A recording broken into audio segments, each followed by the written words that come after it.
Kumara Satsanga, Kumara Satsanga, KATHARINA, Niria, Kumara Satsanga,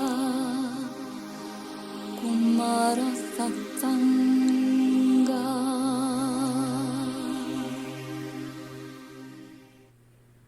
Welcome to the 45th lecture of this year at Namas University, the spiritual online university of the earth, a place and community whose mission is to help each person fulfill their true destiny under the guidance of the soul and Shambhala, and together with all other beings to create the life and future of the earth in accordance with the divine plan. I am the Sanat Kumara. I greet you heartfully. During this year, we talked quite a few times about the mission of human beings on Earth. At each stage of evolution, one's search for the meaning of life leads to the natural correction of priorities, goals, as well as desires, social circles, interests, etc. Have you noticed any changes in yourself over the past year? Did you get some feedback from people around you? Have such changes in you pleased your relatives and colleagues? Have you faced any active resistance from your circle? Have your ego and mind been sabotaging you? Everyone who steps on the spiritual path, who are eager for evolution of consciousness, goes through similar challenges. We witness it from up here all the time, and I must tell you the truth that you will face such reactions time and again. Perhaps not as sharp as at the beginning, but there will always be those who want to pull you back to lower vibrational levels by giving you a hard time. Please move on through such tests, sending out your unconditional love and gratitude, as they are necessary to make one be more tempered and dedicated on the way to the highest goal. To help those who cannot realize the mission of their soul and who are waiting for the soul to announce ahead of time all the bits and pieces of its purpose, I offer you the following allegory that will easily be understood by earthlings. It is an allegorical image of creation and the process of fulfillment of the soul's mission. Perhaps you are aware of the idea that the whole universe is created by sound. On that note, imagine the creator of the entire universe as a unique composer, one that is quite different from any composer amongst earthlings. The main difference is that he creates an endless, unique piece of music. Nobody knows its beginning, and to be honest, nobody wants to know when and how it will end. This completely unpredictable cosmic universal symphony has a great secret author's plan, which is not known to anyone. The creator-composer is constantly improving the symphony by changing it, because his music is alive. Another feature is that this symphony is performed by countless orchestras and musicians throughout all dimensions. Despite the unimaginable complexity of the organization of this divine orchestra, the sound of the universe is harmonious. The creator, being a genius composer, writes more than just one score to be performed by one orchestra, as usually happens on Earth.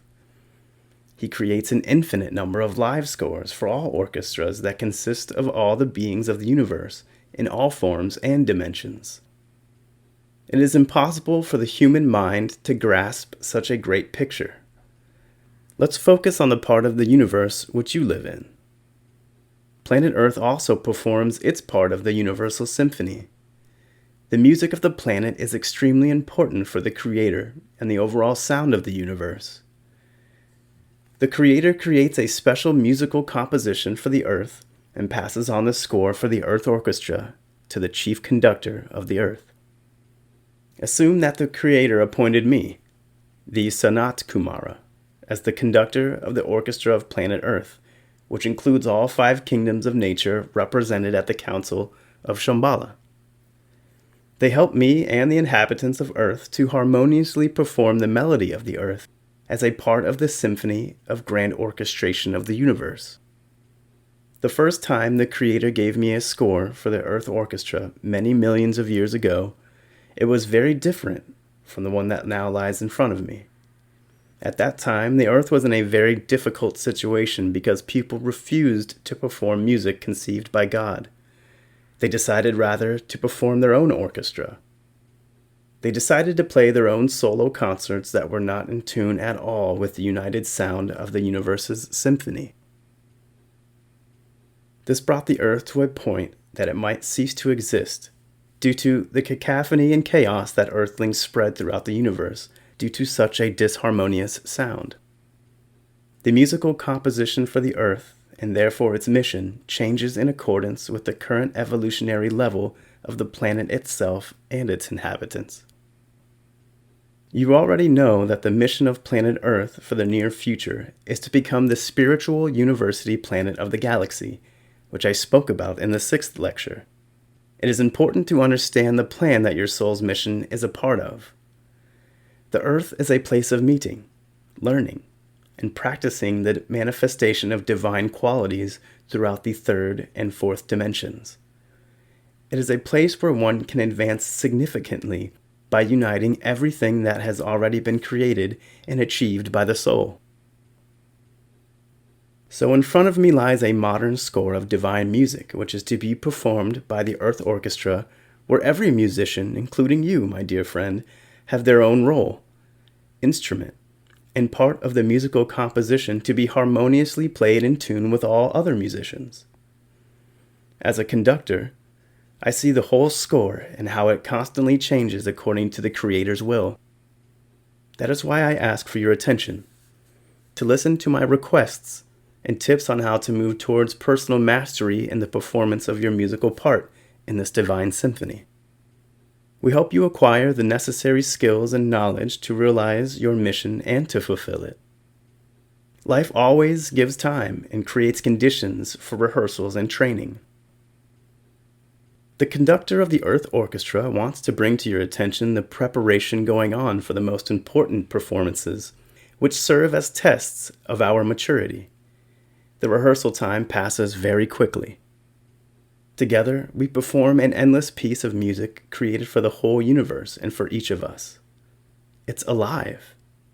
And because of this, the music is being improved to consider many cosmic factors. It may be, for an example, the evolution of the Creator's plan. Reasons for such changes in creation are innumerable, but we must pay attention to the changes that occur because some musicians use the right of free will. They independently, at will, may make changes to the divine work. You've guessed by now that I'm talking about the kingdom of Earthlings, and thus about you, my dear friend. Managing the orchestra of the universe under such conditions is a very complicated process, believe me. I suggest you think about your role in the Earth Orchestra by asking the following questions. How do you manifest yourself in this orchestra? Are you active, passive, or neutral? Do you realize that you are playing your part in the orchestra of the universe? Are you aware who is the composer of the music? How do your personal choices affect the fulfillment of the Creator's plan for the earth?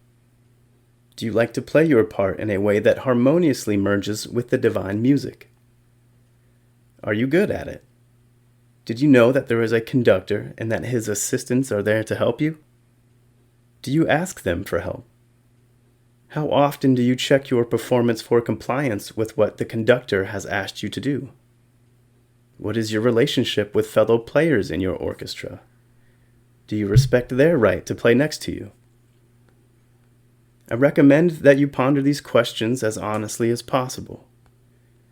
By creating constantly changing scores for all his orchestras in all worlds and dimensions, the Creator of the Universal Symphony respects the choice of those to whom he himself granted freedom of will. It is unequivocal that the Creator implements his author's plan. He masterfully manages the process of creating his creation. This is the only way God can create. It is necessary to realize and adapt to the fact that changes are the only permanent quality of life. Everything is constantly changing. Your sound changes, The sound of those who are near and far away do too.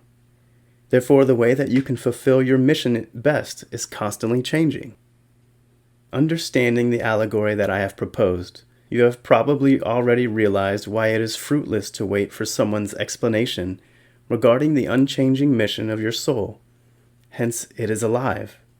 So too is its mission. It must succeed in constantly changing circumstances that are unpredictable. Only at first glance may it seem that a person using freedom of choice can play a completely solo, independent concert on Earth. No one anywhere in this universe can ever sound completely independent or isolated from the source in the entire creation, which is interconnected and integral. The ideas of separateness and independence are nothing but illusion. Every thought and word, every feeling and emotion, every movement of energy in any dimensions and in all worlds echoes in united creation and affects the sound of the whole. People who do not live under the guidance of the soul usually create chaos in their lives and accordingly influence how humanity fulfills the Creator's plan. We must remember the tragic experience of Atlantis. The Creator, as a composer, expects from each one a unique, creative, harmonious, beautiful, high-level and conscious performance of one's musical part in an earthly orchestra that is in tune with all other kingdoms of nature and the planet Earth itself. Of course, together we must resonate with the divine plan, with the universal symphony. To do this correctly, it is important for everyone to live under the guidance of the soul and not under mind, ego, or physical conditioning. Only the soul is able to receive an updated version of its mission and recommendations on how to fulfill it, for it is an alive, multidimensional mission. It contains many options and various possibilities of self-realization. And one more important point. Everyone is not just a mere musician of the divine orchestra of the earth. Each one is also a conductor for the team that the soul brings in to fulfill its mission on earth. It includes the physical body and subtle bodies like consciousness, mind, and ego. Everyone as a conductor must be in control of how one's thoughts, emotions, and actions sound while emanating vibrations throughout one's surroundings and relationships. We often witness the body, ego, and/or mind as main performers of one's personal melody. The masters and teachers of humanity are excellent examples of how it can be otherwise. Masters develop personal skills to manage their inner orchestra and the external environment consciously. Such high level of skill as this are what one needs to strive for. Whether you realize it or not, your personal orchestra also affects the subtle plane, the sound of your soul family, the community of souls, as well as the music of the spheres throughout the universe. Let's go back to Earth again. Many people confuse the mission of the soul with a professional vocation. However, it is only one of the many aspects of the mission, but not its main part. The main part of the soul's mission is to reveal and improve creative skills and qualities, to live an ordinary earthly day out of feelings of love and unity. The highest goal of the soul is to merge with the highest aspects of the divine. It is important for the incarnated soul to realize its own potential in the dense physical, to strengthen and develop it through service while remaining in the flow of day-to-day life. So, I hope that the aforementioned allegory will make it more clear what creation is and what one's role in being a tiny part of it is. How can you apply it in daily life? Let me remind you of the 3-step practice that we offered in Lecture 43, along with some additions in Lecture 44. Every morning when you tune in to talk to your soul, take its advice as if they were notes in your musical part of the earthly symphony, which must be performed in the coming days. Remember that it was created by a composer of divine level, the Creator himself. Listen to your heart. It is the spiritual heart that accommodates one's whole world. Those who don't listen to the whispers, for instance, messages of the heart, belittle their own importance. Accepting greatness of the heart will help one live in remembrance of the infinite and of the music of the spheres. Only the spiritual heart is a receptacle of grace which is poured on you from the Creator. Call upon us, and we will be happy to help you, and we will strengthen your cause and intentions tenfold. Otherwise, we do not get involved without your invitation. Please remember, dear friends, that significant advancement on the path of one's evolution requires one's spirit, consciousness, and character be prepared to accept any life circumstance as the best motivation to fulfill one's role in accordance with the divine plan. Acceptance, love, and gratitude to everything that the river of life brings into one's destiny is the most important condition for your self-realization. It should manifest in everything one does, in the way one interacts with everyone in the course of each day, going with the flow of ordinary life, striving for improving oneself, cultivating self-control, perseverance, compassion, and other divine qualities is a way to fulfill not only personal mission, but also to harmonize the sound of the universe. It takes many little steps to cover a long distance, but there is no other way. There is a well-known quote from the novella The Little Prince by Antoine de Saint-Exupéry about the art of small steps. Lord, I'm not praying for miracles and visions. I'm only asking for strength for my days. Teach me the art of small steps. It has helped many during difficult moments of their life.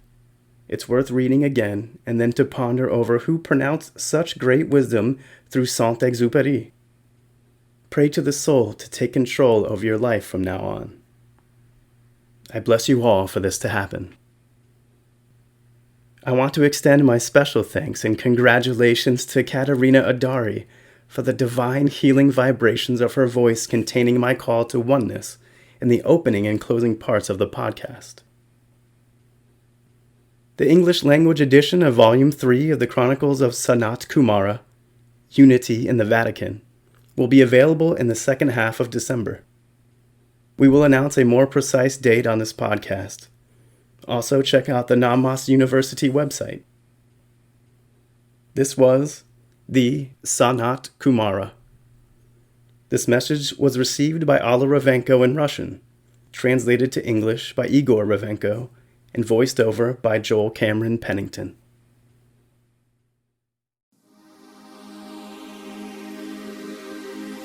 Kumara Satsanga, Kumara Satsanga, KATHARINA,